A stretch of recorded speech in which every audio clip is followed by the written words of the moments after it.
बाबा साहब की 132वीं जयंती पे आयोजित इस छपिया महोत्सव के कार्यक्रम में उपस्थित सभी सम्मानित अतिथिगण, इस कार्यक्रम में प्रतिभाग कर रहे मेरे प्यारे बच्चों, मैं सूरज आप सभी का हार्दिक वंदन और अभिनंदन करता हूं। साथ ही बाबा साहब के जयंती पे बाबा साहब को सशक्त नमन करता हूं। जिस प्रकार अंधकार पूरी ऊर्जा के साथ रोशनी को फैलने से रोकता है, तभी सूरज की किरणें अपनी रोशनी को फैला के अंधकार को दूर कर देता है।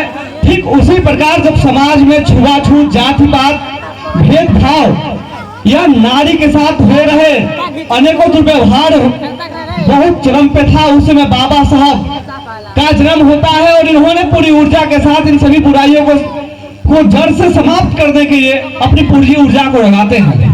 ये हम सभी का सौभाग्य है कि हम एक ऐसे देश के वासी हैं जिस देश में बाबा साहब जैसा महान व्यक्ति हम सभी के आदर्श के रूप में है।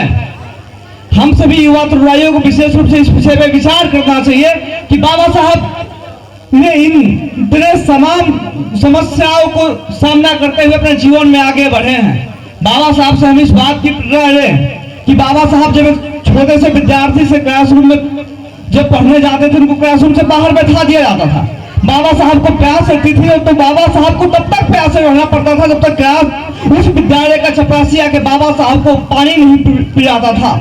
और इतने तमाम समस्याओं का सामना करने के बावजूद भी बाबा साहब पूरे विश्व का सबसे बड़ा संविधान लिख डाले। इतने तमाम समस्याओं के सामना करने के बावजूद भी बाबा साहब स्वतंत्र भारत के सबसे पहले कानून मंत्री भी बन गए। तो निश्चित रूप से हम सभी युवा तरुणाइयों को इस विषय पर विचार करना चाहिए और हमें अपनी मानसिकता को बदलना चाहिए।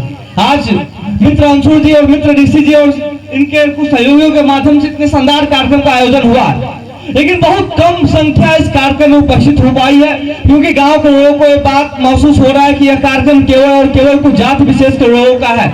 मैं इस मंच के माध्यम से समस्त ग्रामवासियों से इस बात का कहना चाहता हूं कि बाबा साहब अगर नहीं होते तो शायद आज हम आपके बीच में खड़ा होकर नहीं बोल पाते।